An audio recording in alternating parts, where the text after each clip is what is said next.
자, 이제 프리클래스 두 번째 학습이 되겠습니다. 우리가 첫 시간에서 운영체제의 대략적인 운영체제가 무엇인지, 어느 위치에 컴퓨터 시스템에서 어느 위치에 있는지를 도표를 통해서 알아보고 설명을 했습니다. 그죠?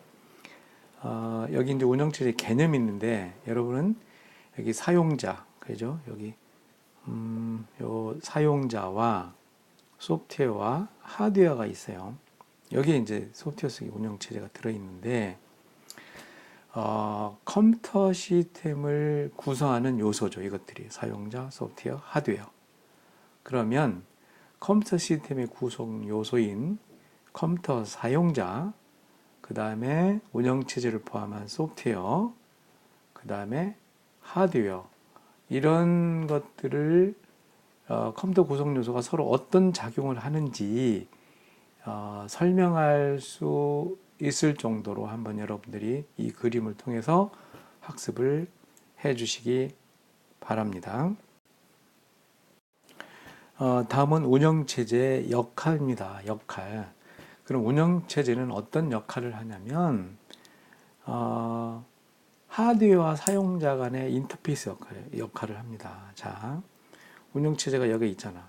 그럼 결국 사용자가 컴퓨터를 쓰는데 여기 하드웨어 영역이란 말이야. 이 사용자와 하드웨어 간의 중간에서 인터페이스 역할을 한다. 인터페이스 역할을 한다. 그런 게 하나 있고, 또 두 번째는 사용자들이 하드웨어를 공동으로 사용을 합니다. 그죠? 사용자가 하드웨어가 여기 프린터도 있고 메모리도 있고 디스크도 있고 여러 가지 있을 거예요. 사용자가 이 자원들을 사용하는데 그 자원을 공동으로 사용할 수 있도록 지원해 주는 역할을 하는 겁니다. 또 세 번째로는 사용자 간의 자원을 할당해 주는 일종의 스케줄링이랄까 그런 역할을 수행하는 겁니다. 그러니까 자원들을 배당해주고 얼마 동안 사용할 수 있게 해주고 이런 역할들을 해주는 거, 자원 스케줄링, 자원 배당 이런 역할들을 해줍니다. 또 하나는 입출력을 하는데 보조 역할들을 해주는 게 있어요. 그 입출력을 제어하고 보조해주고 그런 역할들을 한다 이거죠. 그리고 오류가 발생했을 경우에 오류를 처리해주는 그런 역할들을 하는 게 운영체제의 역할 또는 기능이라고 할 수 있는데, 다시 한번 말하면 하드웨어와 사용자 간의 인터페이스를 정의해주고 사용자들이 하드웨어를 공동으로 활용하는 것을 지원해주고, 또 사용자 간에 여러 사용자가 있겠죠. 사용자 간에 사용자 간 결국은 사용하는 건 프로세스가 되는데, 프로그래밍이 되는데 그 프로세스의 자원을 할당해주는 스케줄 역할을 한다. 그 다음에 입출력을 지원하는 역할을 하고 보조하는 역할을 한다. 오류가 발생했을 때 그 오류를 처리해주는 역할들을 한다. 이런 역할들을 하는 것으로 알아주시면 됩니다. 다음은 운영체제의 목적인데요. 목적은 여기서는 세 가지를 얘기했어요. 편리성, 효율성, 제어 서비스 향상이라 했는데, 이 운영체의 목적은 크게 두 가지로 기억해 주면 됩니다. 편리성과 효율성이에요. 편리성과 효율성. 애당초에는 사실 운영체제가 없었어요. 운영체제가 없이 오퍼레이터가 다 처리를 했었는데, 이제 운영체제가 굉장히 복잡해지면서 사용자들이 아주 쉽게 사용할 수 있도록 하는 여러 가지 것들이 나옵니다.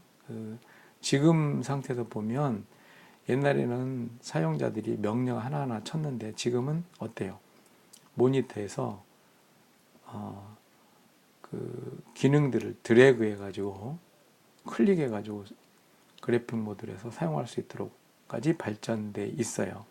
그러니까 그전에는 사용자가 명령어 하나하나를 외워서 쳤어야 되는데 지금은 그래픽 모드로 해서 명령어를 하나씩 클릭하면 돌아갈 수 있도록까지 발전되어 있다는 거죠.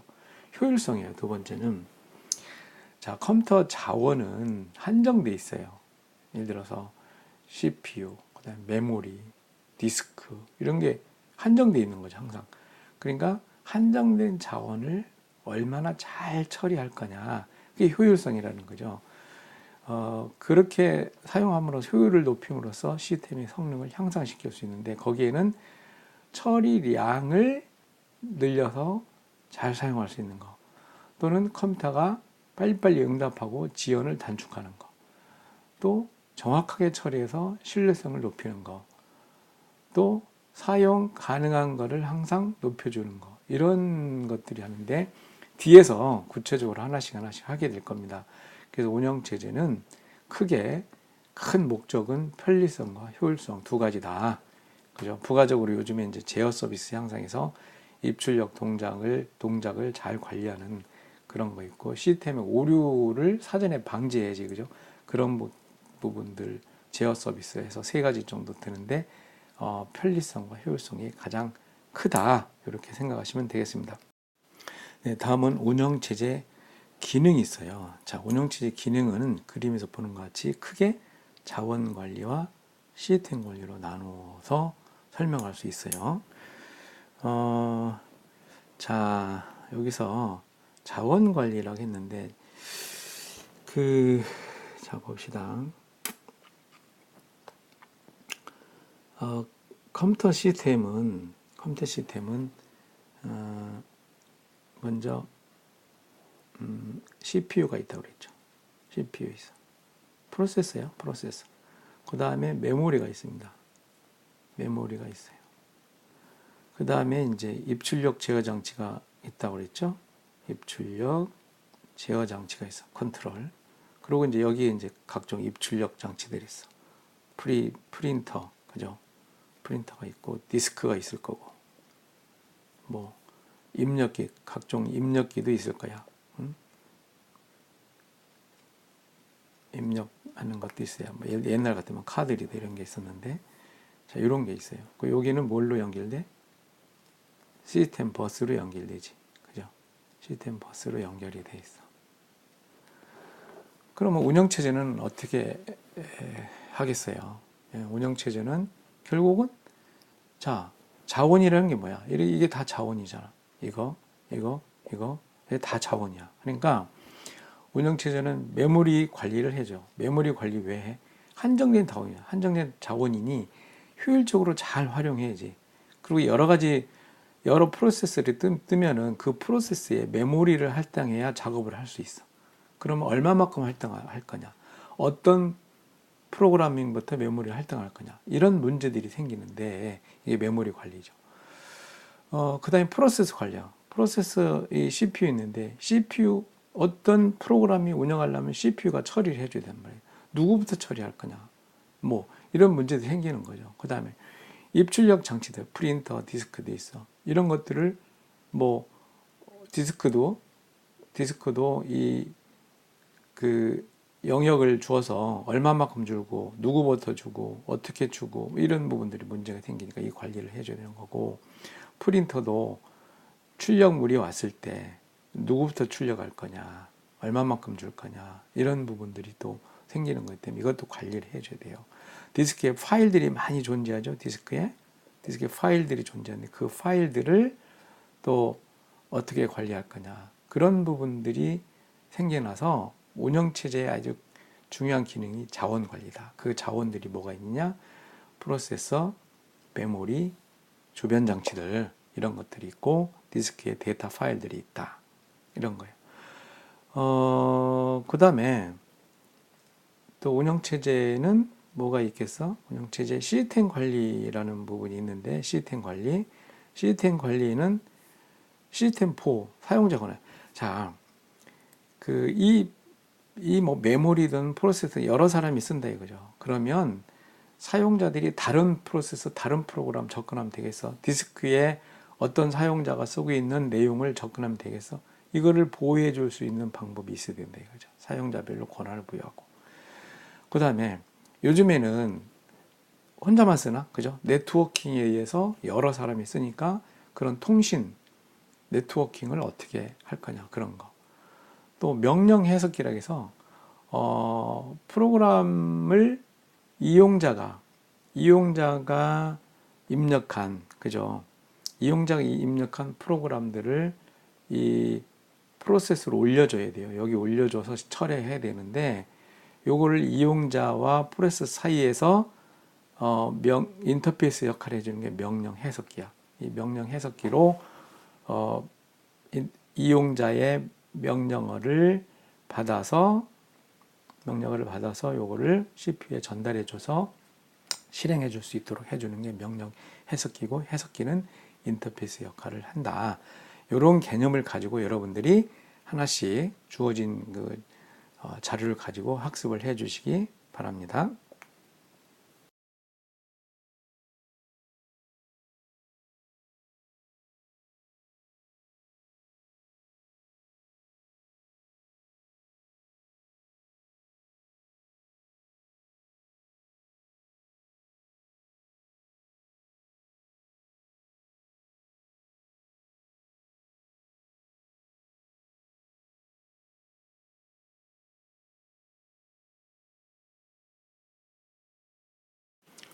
다음은 그 운영체제의 발전 과정입니다. 컴퓨터가 1940년대부터 나와서 지금까지 쭉 발전한 과정들을 표를 통해서 볼 수 있는데, 여러분들이 교재를 통해서 학습할 내용은 자, 일괄 처리가 뭐냐를 한번 학습해 주시고, 일괄 처리의 버퍼링과 스플링이 나옵니다. 그러면 버퍼링과 스플링이 뭔지, 그 차이는 뭔지를 학습을 한번 해보도록 하고요.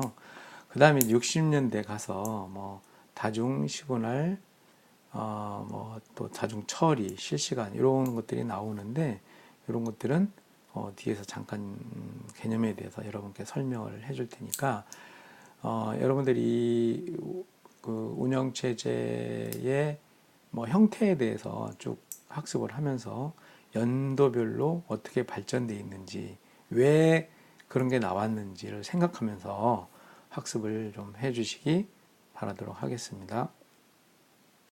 그리고 오늘날에 와서는 병렬 계산, 분산 계산이라는 개념이 나와 있고, 그 다음에 이제 지금 모바일과 인베디드 모든 기기에 소프트웨어가 장착되면 인베디드입니다. 거기에 소형 OS들이 들어가죠. 그리고 자원을 좀 잘 활용할 수 있도록 가상화와 또 요즘에 클라우드 컴퓨팅이라는 게 나와 있는데, 그런 것도 우리가 별도로 한번 그 인클래스에서 다뤄보도록 하겠습니다. 다음은 운영체제 유형인데, 자, 운영체제 유형이 여기 몇 가지 있어요? 6가지의 운영체제 유형이 있어. 일괄처리, 뭐 배치, 프로세스, 그 다음에 다중 프로그램, 멀티 프로그래밍, 다중 처리, 그죠?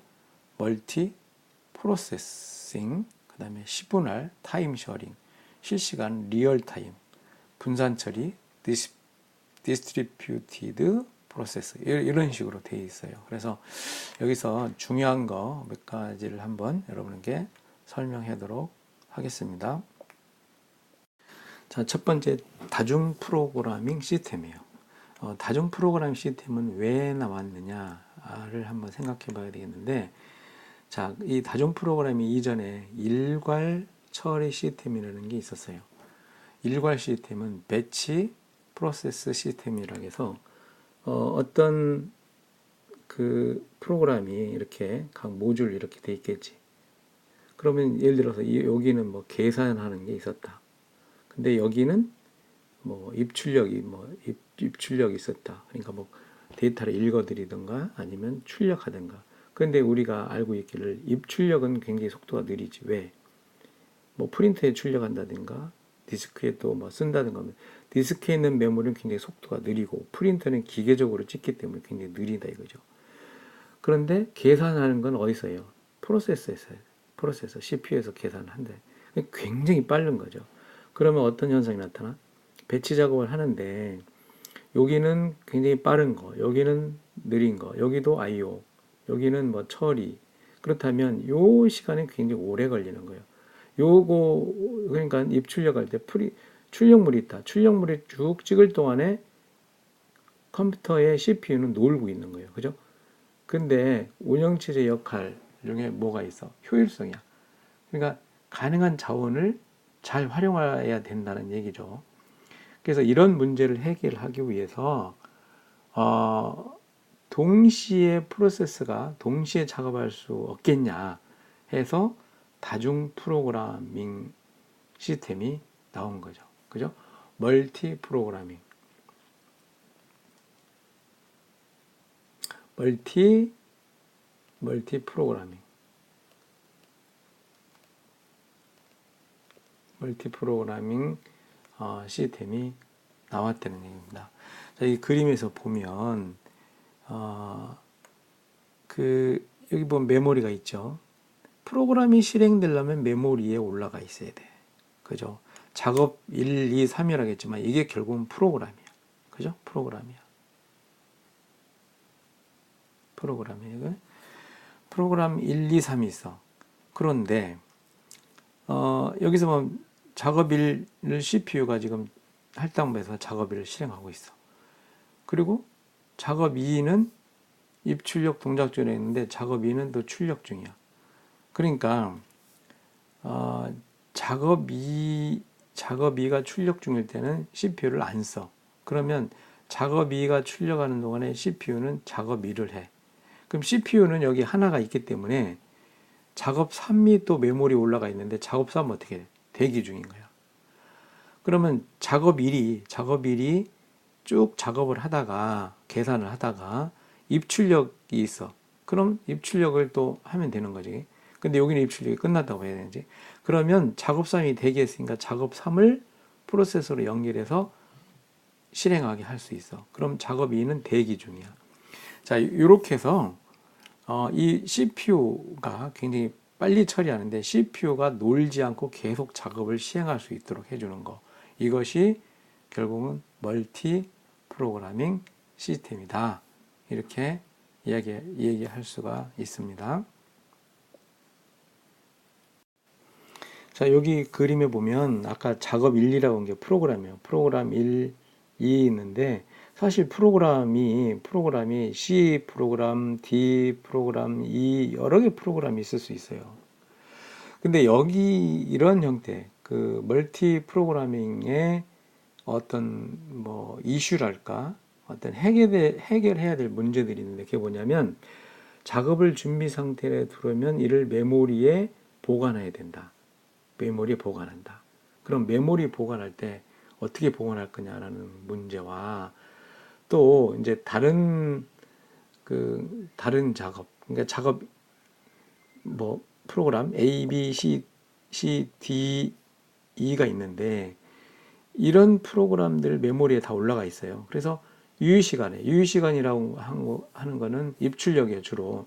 입출력을 할 때, 그러면 프로그램 메모리에 올라가 있는 게 하나, 둘, 셋, 넷, 5개일 때, 5개 있을 때, 어떤 프로그램부터 실행시킬 거냐, 그런 문제들이 생기는 거예요. 그래서 이거는 이제 그 스케줄링이라고 볼 수 있는데, 그래서 메모리에 어떤 식으로 올리고,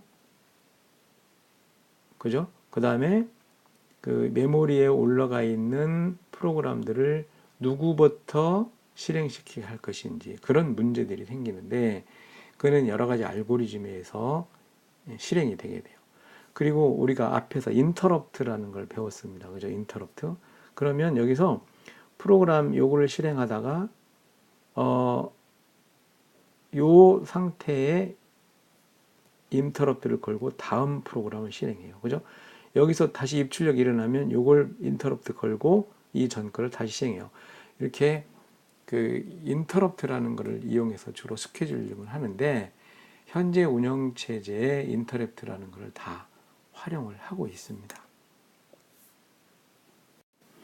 네, 이번에는 시분할 시스템이에요. 시분할 TSS라고 그러는데 타임 쉐어링 시스템이야. 타임 쉐어링 시스템. 그 타임 쉐어링 하는데 뭐를 쉐어링 하느냐? 프로세스를 쉐어링 하는 거야. 처리하는 거를 쉐어링 하는 건데 이것이 나오게 된 배경은 어떻게 되냐면, 자, 우리가, 컴퓨터는 어떻게 돼 있냐면, 자, CPU가 있다고 그랬죠. 그 다음에 메모리가 있어. 메모리가 있어. 그죠?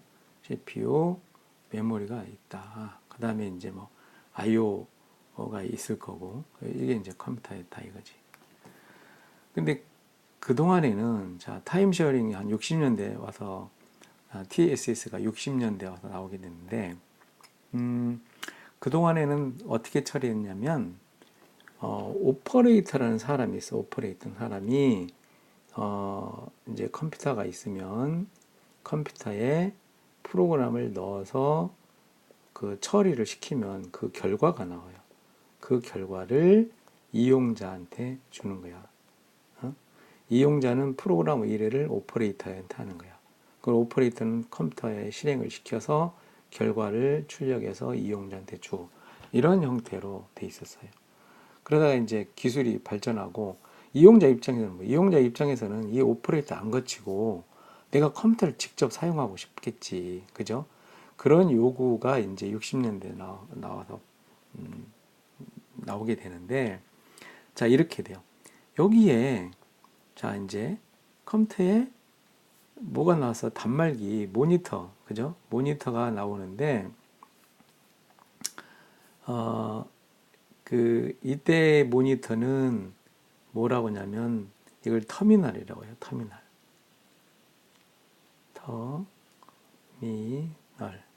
터미널이라고 해요.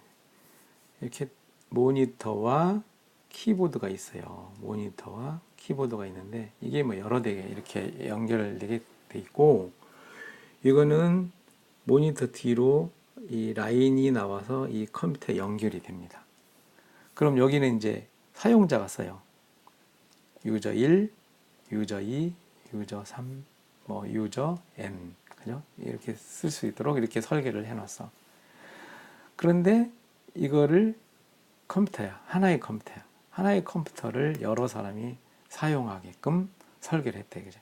그래서 여기에 나오는 OS가 이제 타임 쉐어링 시스템이 된 겁니다. 그러면 컴퓨터가 프로그램을 던지면 이 메모리에 이제 그 프로그램 1, 프로그램 2, 프로그램 N 이렇게 올라가겠지, 그지? 올라가면 이 이용자들은 이 프로그램 올려놓고 이제 사용을 하게 되는 겁니다. 그런데 이 OS가 어떻게 서비스를 해주냐면, 이 프로그램을 CPU에 보내서 0.1초 처리, 다음 거 또 0.1초 처리, 다음 거 0.1초 처리, 돌아가면서 처리를 해주는 거예요. 근데 CPU에서 처리하는 속도는 워낙 빠르기 때문에 이 유저 입장에서는 내가 혼자 이 컴퓨터를 사용하는 것처럼 느끼는 겁니다. 근데 실제로 컴퓨터는 프로세서가 하나 있기 때문에 한 번에 하나의 프로그램을 처리할 수밖에 없어요. 그 대신 메모리에는 여러 개 올려놨겠지. 그래서 계속 번갈아가면서 처리를 해주게 되는 겁니다. 그죠? 그러면 이용자는 이거를 내가 컴퓨터 하나를 쓸 수 있는 거, 나 혼자 쓰는 것처럼, 나 혼자만 서비스를 받는 것처럼 착각을 일으킬 수 있겠지만, 어쨌든 이렇게 편리하게 사용할 수 있게 됐어요. 옛날에는 오퍼레이터를 거쳐 사용했는데, 자, 이게 타임 쉐어링 시스템이다. 그러면 여기서는 이제 또 CPU한테 어떤 프로그램부터 쓸 수 있게 해주고, 이 프로그램의 메모리를 어떻게 할당해주고, 이러는 스케줄링이라는 문제가 생겨요. 이게 이제 타임 슬라이스라고 하는데, 이런 것들에 의해서 처리가 되는 게 TSS다. 여러분, 그렇게 알아주시면 될 것 같아요.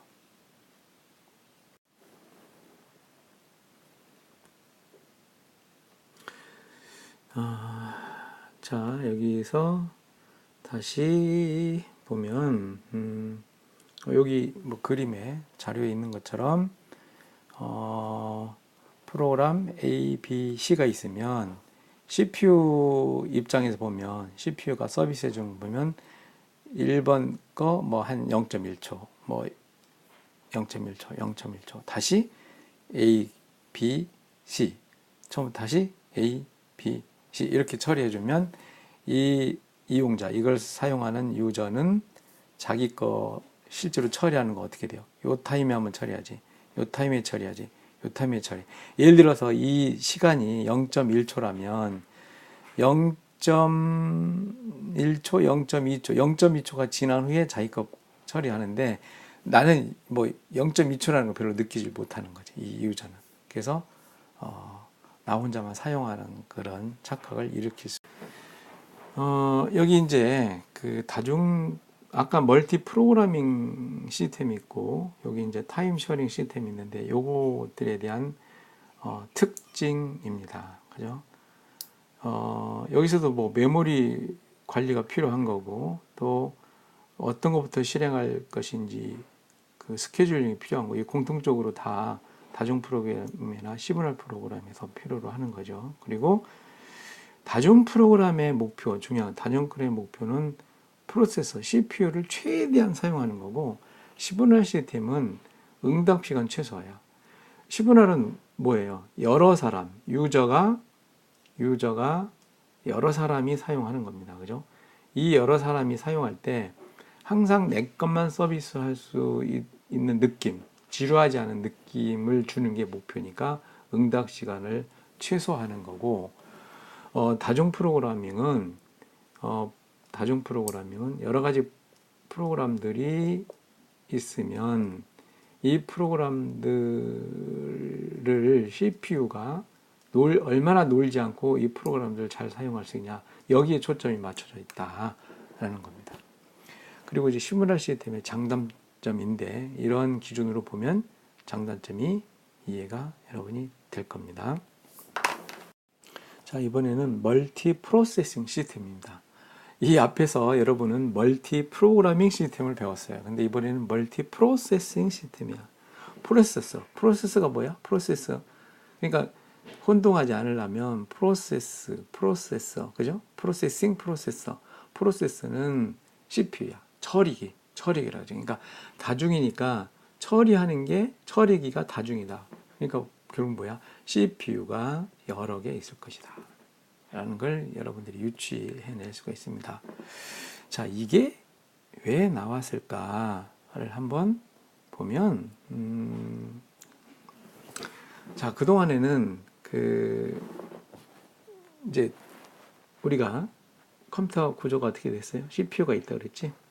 컴퓨터 구조는 CPU가 있다고 그랬어요. 이게 프로세서야. 그 다음에 뭐가 있어? 메모리가 있어요. 메모리가 있어. 근데 컴퓨터가 프로그램이 처리되려면 메모리에 프로그램이 탑재돼 있어서 이 프로그램이 CPU로 보내줘서 처리가 되는 거예요. 그러니까 계산하고 처리하는 거는 프로세서 하는 거라. 실제로 프로세서가 하나이면은 하나의 프로그램만 처리하는 거예요. 근데 여러 개 멀티 프로그램이 뭐야? CPU 하나에 프로세서를 교대로 처리해 주게 되는 거예요. 이게 다시 반납하고 여기 올라가서 처리하고 다시 반납하면 또 다른 프로세서가 올라갔다가 처리하고 반납하고 이런 식으로 해준다 이거죠. 그런데 더 빨리 처리하려면 어떻게 되겠어? CPU가 여러 개면 되겠네. CPU를 여러 개 만들어. 그죠? CPU를 다만 이제 CPU가 여러 개니까 이제 비용이 많이 들어가겠지만 CPU를 이렇게 여러 개 만들어줘. 그러면 프로그램 P1은 여기서 처리하고 P2는 여기서 처리하고 P3는 여기서 처리하는 거야. 프로세서. 이렇게 하면 돼요. 동시에 처리하는 거야. 이제 교대로 처리하는, 동시에 처리하는 거야. 엄청 빨라지겠지. 그러면서 이제 주변 장치들은 이제 별도로 있겠죠. 뭐 디스크고 프린터 이런 것들은 같이 공유를 하면 되겠지. 예? 같이 공유한다. 이런 형태로 처리하는 것이 그 멀티 프로세싱 시스템이다. 이렇게 알아두면 되겠습니다. 그런데 멀티 프로세싱 시스템에는 두 가지 형태가 있어요. 두 가지 형태가. 그 두 가지 형태가 있는데 그 두 가지 형태가 뭐냐면 하나는 주종 다중 처리 시스템이야. 주인과 종, 뭐 그런 것이. 그래서 마스터, 마스터, 슬레이브 라는 형태가 있고, 또 다른 형태는 대칭, 그죠? 대칭 구성이라는 게 있어요. 대칭적 구성. 그러니까 주종 구성과 대칭 구성인데, 대칭 구성은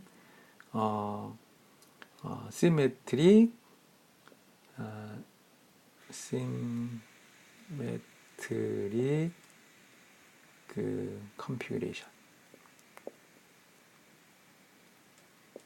컴퓨레이션 구성이 있어요. 주종 구성과 대칭 구성이 있다. 그러면 각각 어떻게 틀리냐면, 주종 구성은 어떻게 되냐면, 입출력 이제 입출 IO가 있고 메모리가 있다면,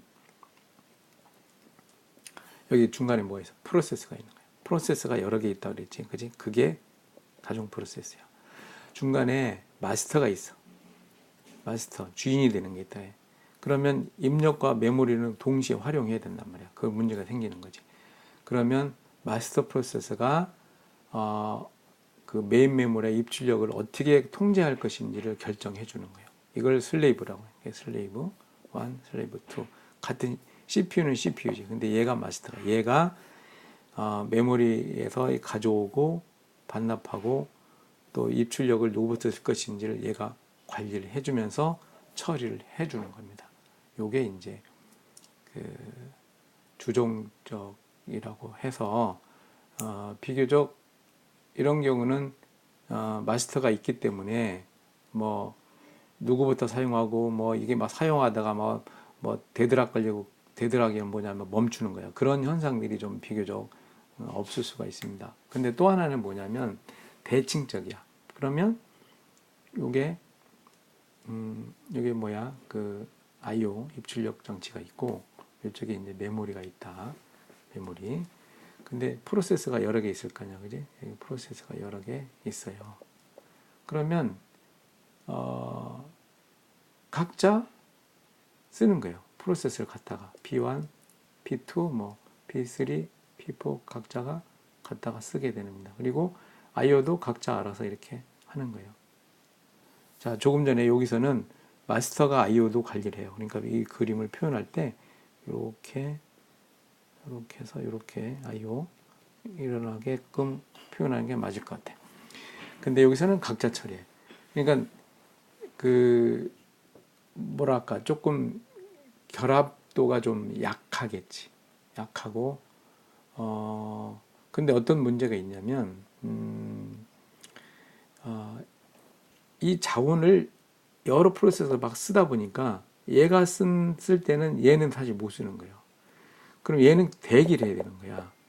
그런데 어떤 현상에서 얘가 계속 잡고 있게 되면 다른 게 쓰질 못하는 거예요. 그렇죠? 그 뭐 조정을 해줄 수가 없지. 그래서 데드락 같은 게 일어나게 되는데, 그 데드락을 회피하는 그런 알고리즘 좀 복잡하고, 그렇게 하기 위한 구현해야 되는데 그런 게 좀 어려울 수가 있어요. 이런 단점들이 있다는 걸 좀 여러분들이 알아두시기 바라겠습니다. 다음이 이제 실시간 처리 시스템이야. 리얼타임이야. 리얼타임. 실시간, 리얼타임. 의미 그대로 받아들여주면 될 것 같아. 이 개념은 여러분이 읽어서 알겠지만, 뭔가를 실시간으로, 그 당시, 그 바로 현재 처리를 해주는 시스템이 되는 겁니다. 근데 여기 실시간 처리 시스템은 두 가지로 나눠. 하나는 경성 실시간, 경성 하드 리얼타임이라, 하드 리얼타임, 연성 실시간, 소프트 리얼타임이라고 그래. 뭐 하드 하니까 뭐해? 엄격하잖아. 이런 건 뭐냐면 반드시 그 정해진 시간 내에 처리를 해야 돼. 그런 게 뭐야? 무기죠. 적과 싸우는데 그 시간에 비행기가 지나간다. 그러면 그 비행기를 맞추기 위해서 미사일 발사한다. 그럼 비행기를 추적하면서 가잖아. 그러면 그 시간대에 쏴야 맞출 수 있지. 조금이라도 지연되면 안 된다 이거야. 예를 들어 또 원자력 발전도 제한한다든가, 철도가 여러 이제 그 철도에 보면 여러 기차들이 뭐 KTX 움직이는데 그 굉장히 짧은 시간 동안에 교차하고 한단 말이야.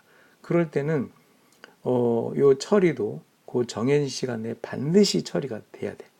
이런 것들을 하드 리얼타임 프로세싱이라 하고, 연성은 조금 시간이 지연돼도 큰 지장이 없어. 치명적이지 않냐. 이런 것들은 이제 그 소프트 리얼타임 프로세싱이다. 뭐가 있겠어? 예를 들어서 동영상 처리할 때 사람이 그 1초에 뭐 이렇게 한 15개 프레임 정도만 처리해주면 느끼지 못한다 이거야. 뭐가 지연되는지 뭔지 모른다 이거죠. 이럴 때는 프레임 하나 정도 빼먹어도, 뭐 예를 들어서 여기에 뭐 20개 프레임을 던져준다 1초에, 그럼 여기서 한두 개 빼먹어도 문제가 없다 이거야. 그죠? 이럴 때는 이제 소프트 리얼타임 프로세싱이다. 여러분들이 이렇게 이해를 해 주십시오. 그 다음에 이제 분산 처리 시스템이야. 그죠? 디스트리뷰티드 프로세싱 시스템이야. 그러니까 뭐야? 프로세스가 분산되어 있다는 거야. 여기 그림과 같이 네트워크에 의해서, 그죠? 랜으로 구축되어 있는 네트워크에 의해서 이제 어떤 장소가 다른 장소에 뭐 파일 시스템이 있고, 또 어디에 DB 서버가 있고, 어디에 웹 서버가 있고, 어디에 프린터가 있다. 그러면 뭐 이용자가 단말기를 통해서 이렇게 처리 요청을 했다 그러면 각자 서로 다른 위치에서 이 일을 처리해 주는 거, 이런 것이 분산 처리 시스템이라고 볼 수가 있습니다. 그러니까 결국은 하나의 프로그램이 있는데, 이 프로그램 처리하는 과정에 어떤 모듈은 웹을 서비스해주고, 어떤 모듈은 프린트를 해야 되고, I/O, 어떤 모듈은 DB에 데이터를 저장해야 된다. 그러면 이 프로그램의 각 모듈 처리할 때 웹은 웹 서버로 처리하고, 프린트 할 때는 프린트 서버로 가고, DB에 저장할 때는 DB 서버로 가서 할 수 있도록 하는데 네트워크로 연결돼서 처리한다. 이런 거를 분산 처리 시스템이라고 알아두시면 되겠습니다. 그리고 이제 남아있는 것이 운영체제 서비스입니다. 뭐 이건 여러분들이 읽어보면 알 수 있을 것 같고요. 운영체제, 운영체제는 점점 소프트웨어도 다양해지고, 그죠? 하드웨어도 다양해져. 소프트웨어, 하드웨어 다 다양해져. 그러니까 뭐야? 운영체제는 굉장히 머리 아프고 골치 아픈 거예요. 운영체제가 복잡해지겠지. 또 커지고. 그래서 이거를 어떻게 설계하면 효율적으로 잘 관리할 수 있겠냐. 결국 관리라는 건 설계, 구현, 테스트, 유지 보수가 잘 이루어져야 돼. 그래서 설계 방법에 따라서 몇 가지 유형으로 그래서 그 첫 번째가 그 단일 모놀리식 커널 구조로 해서 이와 같이 구성이 되어 있어요. 그러니까 뭐 응용 상주 시스템, 도스 장치, 롬 바이어스, 뭐 하드웨어 연결되어 있어서 각각 이제 접근해서 사용할 수 있는 게, 이게 이제 굉장히 좀 심플하죠. 예를 들어 PC도 이런 형태로 되어 있고, 이렇게 하다가 계층 구조로 복잡해지니까 어떤 계층을 뭐 5가지 정도로 나눠놨다면 거기다가 역할을 부여하는 겁니다. 그러면 하나의 모듈이 되잖아. 그러니까 유지보수가 좀 간단하겠지. 신뢰성도 쌓이고. 근데 접근하려면 여러 계층을 이렇게 들어가야 되잖아. 그죠? 그래서 뭐가 나왔을까?